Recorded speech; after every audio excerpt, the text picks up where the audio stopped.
कुंवर नारायण जी की दो कविताएं हमने पढ़ी, कविता के बहाने और बात सीधी थी पर। आज हम इन्हीं दोनों कविताओं से संबंधित अभ्यास के प्रश्न उत्तर करने वाले हैं। अभ्यास में पहला प्रश्न पूछा गया है कि इस कविता के बहाने बताएं कि सब घर एक कर देने के माने क्या हैं। इस कविता में सब घर एक कर देने के मायने का अर्थ है सीमा का बंधन समाप्त हो जाना, यानी असीमित होना। जिस प्रकार बच्चे खेल में किसी भी प्रकार की सीमा का ध्यान नहीं रखते, बच्चे के लिए सभी घर एक जैसे होते हैं, सभी घर उसके अपने होते हैं, कोई भेदभाव, कोई फर्क नहीं होता। उसी प्रकार कविता भी शब्दों का खेल है। कवि बच्चों की तरह पूरे समाज को एक मानता है और अपने पराये का भेद भूलकर पूरी दुनिया को एक मानकर कविता की रचना करता है और उसकी कविता समाज को बांधती है, एक करती है, असीमित करती है। कविता के अभ्यास के दूसरे प्रश्न में पूछा गया है कि उड़ने और खिलने का कविता से क्या संबंध बनता है। जानते हैं इन दोनों शब्दों के बारे में, इनके मायने के बारे में। कविता का उड़ने और खिलने से सीधा संबंध है। उड़ने का संबंध यह है कि जिस प्रकार चिड़िया पंखों के सहारे उड़ती है, उसी प्रकार कविता भी अपनी कल्पना के पंखों के सहारे उड़ती है। चिड़िया के पंखों की उड़ान सीमित होती है, सीमित ऊंचाई तक होती है, जबकि कविता की कल्पना की उड़ान असीमित होती है। कल्पना की कोई सीमा, कोई बंधन नहीं होते। खिलने का संबंध यह है कि जिस प्रकार फूल अपनी पंखुड़ियों से खिलता है, उसी तरह कविता भी अपने भावों से खिलती है। फूल की महक कुछ सीमित समय के लिए होती है, कुछ समय बाद फूल मुरझा जाते हैं और उनकी महक समाप्त हो जाती है, जबकि कविता, उसके शब्द, उसके भाव सदियों तक रहते हैं। कविता की महक, उसका प्रभाव मनुष्य के मन पर, उसके मस्तिष्क पर युगों युगों तक बना रहता है। कविता में भी हमने पढ़ा था जिस प्रकार से तुलसीदास जी, सूरदास जी, कबीरदास जी की कविताएं आज भी उतनी ही आदर से स्कूलों में भी पढ़ाई जाती हैं, घरों में भी पढ़ी जाती हैं। इसी से हम समझ सकते हैं कि कविता का प्रभाव, उसकी महक कितने लंबे समय तक रहती है। अभ्यास का तीसरा प्रश्न है, कविता और बच्चे को समानांतर रखने के क्या कारण हो सकते हैं। यानी कविता में कवि ने कविता और बच्चे को बराबर रखा है, दोनों को एक जैसा माना है, उसके क्या कारण है। कवि ने बच्चे और कविता को समानांतर रखा है, यानी समान अंतर पर रखा है, बराबर रखा है, क्योंकि कविता और बच्चे एक जैसे होते हैं। जिस तरह बच्चे की कल्पना की कोई सीमा नहीं होती, उसी तरह कविता की कल्पना की भी कोई सीमा नहीं होती।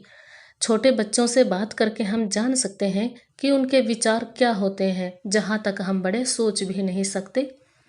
चाहे उनके विचारों में, उनकी कल्पना में कोई तुक नहीं होता, कोई सच्चाई नहीं होती, लेकिन उनकी कल्पना असीमित होती है, वो सीमा के पार सोच सकते हैं।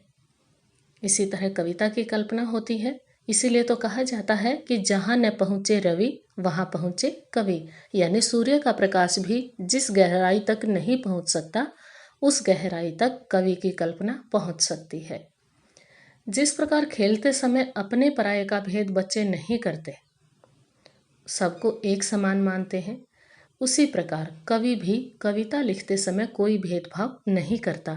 कवि कभी भी किसी एक जाति, किसी एक देश या किसी एक मनुष्य के लिए कविता नहीं लिखता, वो पूरे संसार के लिए लिखता है। उसकी भावनाएं, उसकी कामनाएं पूरे संसार के लिए होती हैं।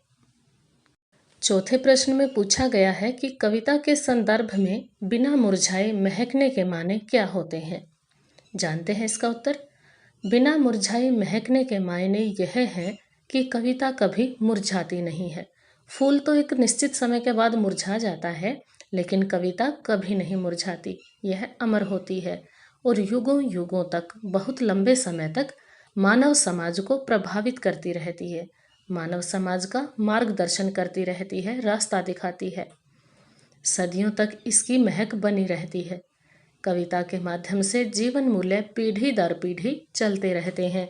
पीढ़ी दर पीढ़ी का मतलब है एक जनरेशन से नेक्स्ट जनरेशन तक चले जाते हैं कविता के मूल्य, यानी कविता में जो आदर्श, जो अच्छी बातें, जो नैतिकता की बातें कही जाती हैं वो एक जनरेशन से अगले जनरेशन तक कविता के माध्यम से पहुंचती रहती हैं। कविता के भाव लंबे समय तक अपना प्रभाव बनाए रखते हैं। 5वें प्रश्न में पूछा गया है कि भाषा को सहूलियत से बरतने का क्या अभिप्राय है, क्या मतलब है। ऐसा क्यों कहा गया है कि भाषा को सहूलियत से बरतना चाहिए। कवि कहता है कि जब हमारे मन में कोई भाव आता है तो उसे सही समय पर सरलता से कह देना चाहिए, यानी जब सहूलियत लगे तभी कह देना चाहिए, आसान जब हो कहना तभी कह देना चाहिए। यदि हम भाषा के चमत्कार में उलझ जाते हैं, यानी भाषा को और ज़्यादा सजारने संवारने की कोशिश करते हैं, ज़्यादा कठिन बनाने लगते हैं, तो हम अपने भावों को अच्छी तरह से अभिव्यक्त नहीं कर पाते, अपनी बात को सही ढंग से नहीं कह पाते। भाषा को अधिक जटिल बनाने के चक्कर में वह बनावटी हो जाती है, मतलब बात का जो ओरिजिनलिटी होती है वो समाप्त हो जाती है और बात का प्रभाव भी समाप्त हो जाता है, उस बात का फिर कोई असर नहीं रहता। 6ठे प्रश्न में पूछा गया है कि बात और भाषा परस्पर जुड़े होते हैं, किंतु कभी कभी भाषा के चक्कर में सीधी बात भी टेढ़ी हो जाती है। कैसे? यानी ये पूछना चाहते हैं कि जब बात और भाषा एक दूसरे से जुड़े हुए होते हैं, एक दूसरे पर आधारित होते हैं, तब भी कभी कभी भाषा के चक्कर में सीधी सरल बात भी टेढ़ी हो जाती है। वो कैसे होती है, जानते हैं इसका उत्तर। बात और भाषा परस्पर जुड़े हुए होते हैं, आपस में संबंधित होते हैं, परंतु कभी कभी भाषा के चक्कर में सीधी बात भी टेढ़ी हो जाती है। इसका कारण उचित शब्दों का प्रयोग न करना होता है, यानी हम बात के अनुसार उचित शब्दों का प्रयोग जब नहीं करते तो उस बात का प्रभाव गलत होता है। मनुष्य अपनी भाषा को कठिन बना लेता है, इससे वह अपनी मूल बात को कहने में असफल हो जाता है, यानी बात का जो मूल भाव होता है, जो साधारण बात जो शुरू में थी जो कहनी होती है, वो बदलकर कुछ और ही बन जाती है। मनुष्य को समझना चाहिए कि शब्दों के चक्कर में उलझकर भाव अपना अर्थ खो बैठते हैं, यानी यदि हम भाषा को बदलने के चक्कर में रहेंगे तो बात के भाव भी बदल जाते हैं, बात का अर्थ भी बदल जाता है। अब देखते हैं अभ्यास का अंतिम प्रश्न, 7वां प्रश्न। बात या कथ्य के लिए नीचे दी गई विशेषताओं का उचित बिंबों और मुहावरों से मिलान करें।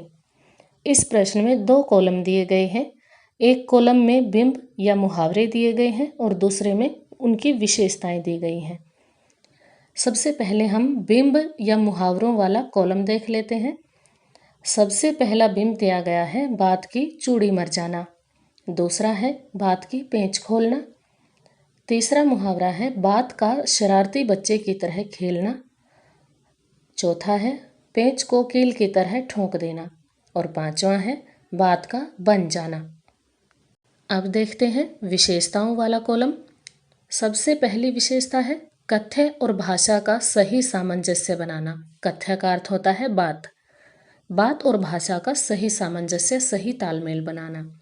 दूसरी विशेषता है बात का पकड़ में न आना। तीसरी विशेषता है बात का प्रभावहीन हो जाना। चौथी विशेषता बात में कसावट का न होना और 5वीं विशेषता है बात को सहज और स्पष्ट करना। अब हमें प्रश्न में दिए गए इन बिंबों या मुहावरों को उनकी विशेषताओं के साथ मिलाना है, मेल करना है। सबसे पहला मुहावरा दिया गया था बात की चूड़ी मर जाना और इसकी विशेषता है बात का प्रभावहीन हो जाना। दूसरा मुहावरा दिया गया था बात की पेंच खोलना, इसकी विशेषता है बात को सहज और स्पष्ट करना। तीसरा बिंब दिया गया था बात का शरारती बच्चे की तरह खेलना, इसकी विशेषता है बात का पकड़ में न आना। चौथा जो बिंब दिया गया था वो है पेंच को कील की तरह ठोंक देना और इसकी विशेषता है बात में कसावट का न होना। अंतिम मुहावरा दिया गया था बात का बन जाना और इसकी विशेषता है कथ्य और भाषा का सही सामंजस्य बनाना, यानी बात और भाषा का सही तालमेल होना।